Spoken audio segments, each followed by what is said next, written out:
La marque du diable. Tout homme dont les péchés n'ont pas été effacés par le sang de Christ et qui n'a pas l'esprit de Christ porte la marque du diable. Quiconque porte la marque du diable déteste Dieu, le déshonore de tout son cœur, de toute son âme et de toute sa pensée. Christ a paru pour ôter les péchés.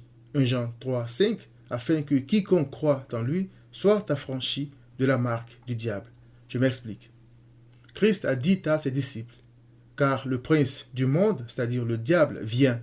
Il n'a rien à moi. Jean 14, verset 30. Il pouvait parler ainsi parce qu'il était sans péché.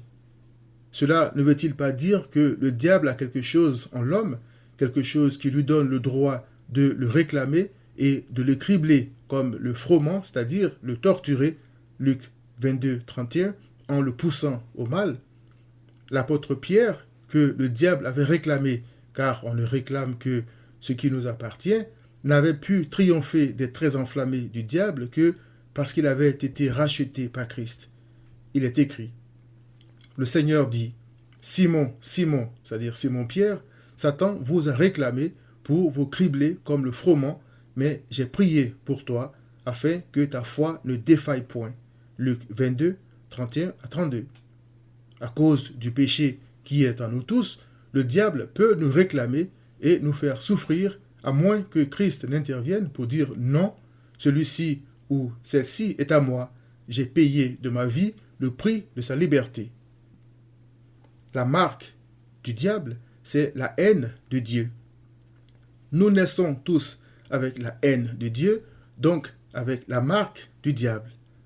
C'est l'Esprit de Christ qui répand l'amour de Dieu dans le cœur de l'homme. Romains 5, verset 5. La marque du diable n'est donc pas un nombre, c'est la haine de Dieu le Père, Dieu le Fils et Dieu le Saint-Esprit. Cette haine se manifeste par une vie qui offense Dieu, une vie marquée par l'absence de la crainte de Dieu. Or, il est écrit, la crainte de l'Éternel, c'est la haine du mal, l'arrogance et l'orgueil, la voix du mal et la bouche perverse, voilà ce que je hais. Proverbe 8, verset 13. La marque du diable, c'est l'amour de tout ce que Dieu déteste.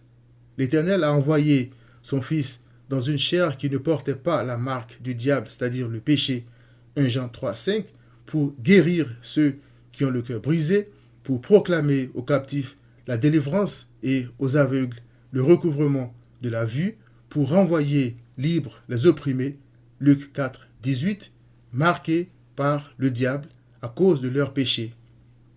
C'est pourquoi, ayant paru comme un simple homme, il, c'est-à-dire Christ, s'est humilié lui-même, se rendant obéissant jusqu'à la mort, même jusqu'à la mort de la croix.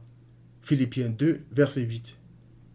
C'est aussi pourquoi lui seul, cher ami, peut te débarrasser de la marque du diable et répandre l'amour de Dieu dans ton cœur. Renonce à la marque du diable. Viens à Christ.